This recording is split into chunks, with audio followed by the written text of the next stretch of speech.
Love and Friendship. To Madame la Comtesse de Feuillide. This novel is inscribed by her obliged humble servant, the author, deceived in friendship and betrayed in love. Letter the First. From Isabel to Laura. How often, in answer to my repeated entreaties that you would give my daughter a regular detail of the misfortunes and adventures of your life, have you said, "No, my friend, never will I comply with your request till I may be no longer in danger of again experiencing such dreadful ones." Surely that time is now at hand. You are this day 55.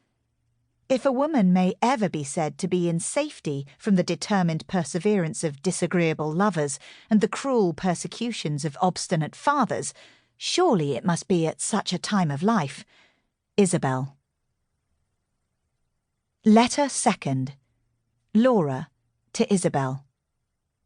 Although I cannot agree with you in supposing that I shall never again be exposed to misfortunes as unmerited as those I have already experienced, yet to avoid the imputation of obstinacy or ill nature, I will gratify the curiosity of your daughter, and may the fortitude with which I have suffered the many afflictions of my past life prove to her a useful lesson for the support of those which may befall her in her own.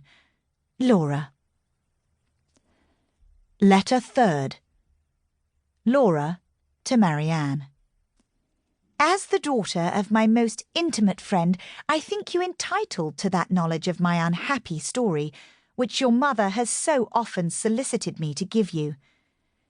My father was a native of Ireland and an inhabitant of Wales.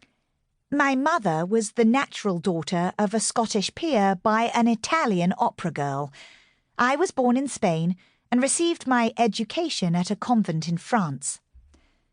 When I had reached my 18th year, I was recalled by my parents to my paternal roof in Wales. Our mansion was situated in one of the most romantic parts of the Vale of Usk. Though my charms are now considerably softened and somewhat impaired by the misfortunes I have undergone, I was once beautiful. But, lovely as I was, the graces of my person were the least of my perfections. Of every accomplishment customary to my sex, I was mistress. When in the convent, my progress had always exceeded my instructions. My acquirements had been wonderful for my age, and I had shortly surpassed my masters. In my mind, every virtue that could adorn it was centred. It was the rendezvous of every good quality and of every noble sentiment. A sensibility too tremblingly alive to every affliction of my friends, my acquaintance, and particularly to every affliction of my own was my only fault, if a fault it could be called. Alas, how altered now! Though, indeed, my own misfortunes do not make less impression on me than they ever did, yet now I never feel for those of another. My accomplishments, too, begin to fade.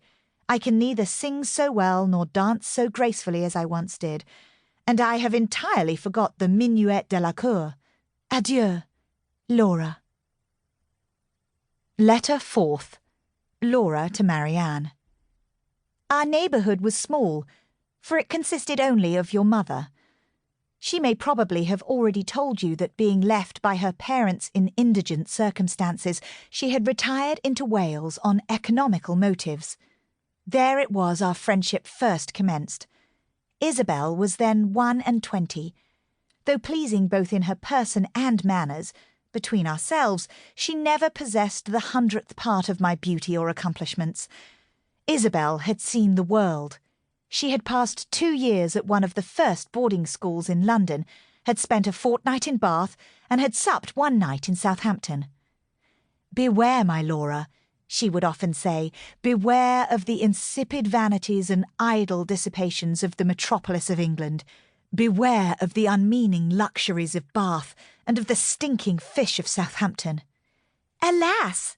exclaimed I, "how am I to avoid those evils I shall never be exposed to? What probability is there of my ever tasting the dissipations of London, the luxuries of Bath, or the stinking fish of Southampton?"